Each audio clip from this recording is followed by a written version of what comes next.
आप सभी को जय मसीह की प्रभु यीशु के नाम पे मेरे प्रिय भाई और बहनों। आज हम लोग जानेंगे भजन संहिता अध्याय 5 आयत 22।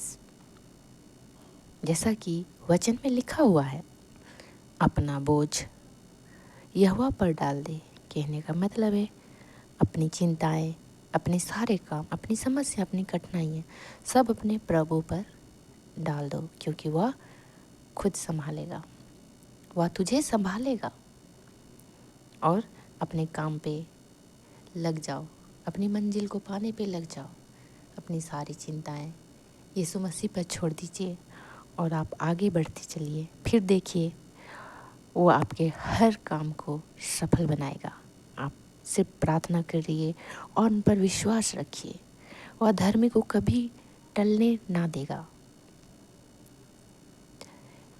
और प्रार्थना करते रहिए अपने पिता परमेश्वर से, हे परम परमेश्वर, मेरी प्रार्थना सुन, कृपया करके मुझसे तू दूर मत हो। हे परमेश्वर, कृपया करके मेरी सुन और मुझे उत्तर दे। तू मुझको अपनी व्यथा तुझसे कहने दे। मेरे शत्रु ने मुझसे दुर्वचन बोले हैं, दुष्ट जनों ने मुझ पर चीखा। मेरे शत्रु क्रोध कर मुझ पर टूट पड़े हैं। वे मुझे नाश करने विपत्ति ढाते हैं। मेरा मन भीतर से चूर चूर हो रहा है और मुझको मृत्यु से बहुत डर लग रहा है। मैं बहुत डरा हुआ हूँ, मैं थर थर काँप रहा हूँ, मैं भयभीत हूँ।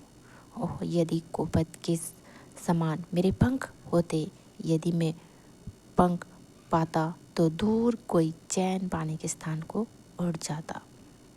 मैं उड़कर दूर निर्जन में जाता। मैं दूर चला गया जाता और इस विपत्ति की आंधी से बचकर दूर भाग जाता।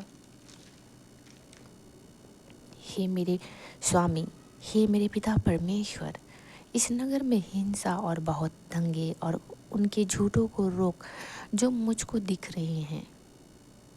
इस नगर में हर कहीं मुझे रात दिन विपत्ति घेरे है। इस नगर में भयंकर घटनाएं घट रही है। गलियों में बहुत अधिक अपराध फैला हुआ है। हर कहीं लोग झूठ बोल बोल कर चलते हैं।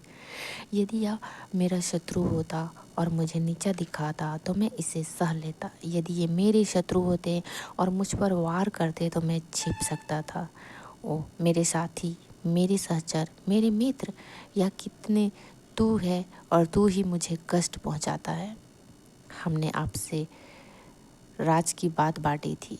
हमने परमेश्वर के मंदिर में साथ साथ उपासना की। काश मेरे शत्रु अपने समय से पहले ही मर जाए। काश उन्हें जीवित ही गाड़ दिया जाए, क्योंकि वे अपने घरों में ऐसे भयानक कुचक्र रच रहे हैं। मैं तो सहायता के लिए परमेश्वर को पुकारूंगा। परमेश्वर उसका उत्तर मुझे देगा। मैं तो अपने दुखों को परमेश्वर से प्रातः, दोपहर और रात में कहूँगा, वह मेरी सुनेगा। आप भी अपने पिता परमेश्वर से कहिए और उन्हीं से अपनी सारी चिंताएं शेयर कीजिए। किसी दूसरे के पास मत बोलिए, क्योंकि अगर आप दूसरों के पास बोलिएगा तो वो आपका मजाक उड़ाएंगे, आपकी सहायता कभी नहीं करेंगे। मैं कितने ही युद्धों में लड़ाई लड़ी हूँ, किंतु परमेश्वर मेरे साथ है और हर युद्ध में मुझे सुरक्षित लौटाएगा।